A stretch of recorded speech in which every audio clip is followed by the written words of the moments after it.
What's up, guys? Welcome back to our channel where the ideas are legendary. Today we're looking at a few of the updates and bug fixes in Minecraft Bedrock Edition preview. In my opinion, there's one really important update, so stick around. We're so close to hitting 1 million subscribers. We appreciate you watching till the end. Update 1. Hanging Signs Hitbox Fix. Have you ever noticed that hanging signs placed using commands had a wonky hitbox compared to the ones you placed manually? Neither had I, but apparently someone did, and they're so mad that Mojang went ahead and fixed it. The next update we're going to talk about is recipes unlocking. Recipe unlocking was introduced to Bedrock Edition in the experimental features in the previous beta. It's now officially part of the game.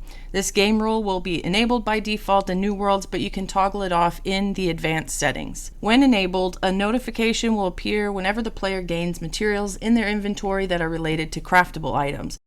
Mojang does want feedback from you about whether the unlocking criteria feels right, and I have to say, maybe it needs some tweaking. For example, I grabbed a piece of bread from a chest and it notified me that a bread recipe unlocked, but I can't actually make bread, I just have it. I picked up some obsidian and it notified me that I unlocked a flint and steel recipe. So obviously it's telling me I can make a portal if I craft the flint and steel, but it doesn't mean that I have flint and steel in my inventory. This option is trying to help the player advance along in the game, but it's not strictly notifying the player when something is craftable. It also alerts the player when they acquire an item from all the possible items in the game, even if you can't craft anything further with them. So you tell me, will you keep this enabled or turn it off because it's annoying? The next update we'll talk about is the play screen revamp. If you haven't seen it already in earlier experimental features, the new play screen user interface has gotten a major overhaul both visually and somewhat functionally.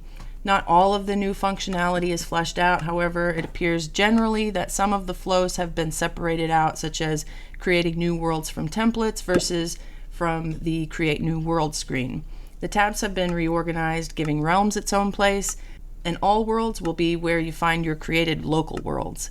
I guess we'll see with future updates how the realms and servers menus flesh out, but for now it looks a bit more modern and the settings may be a little easier to navigate. Here's one for the crossbows in the audience. This is the crossbow durability fix. There was a bug report that the crossbow was losing durability after charging rather than after shooting.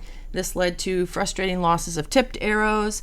But the good news is Mojang has addressed this annoying thing, and crossbows will only lose durability now after shooting, and you'll no longer lose those precious arrows when the crossbow breaks. In our next update, we're going to talk about stability and performance.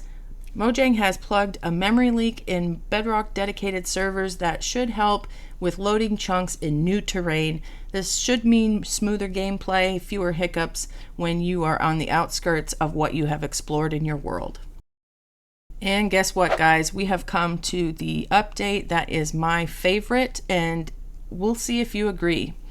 This is a user interface fix. So repositioning your cursor in a text field just got easier. Actually, it just got possible. So now you can do this with the click of a mouse or by touching the chat box on the screen. For anyone who does a lot of complicated commands, this is monumental. But in my opinion, we're still missing something crucial.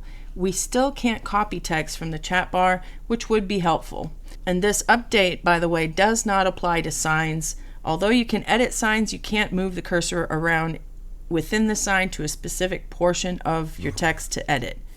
For all the tech-savvy players out there, Mojang has some technical updates in the mix as well.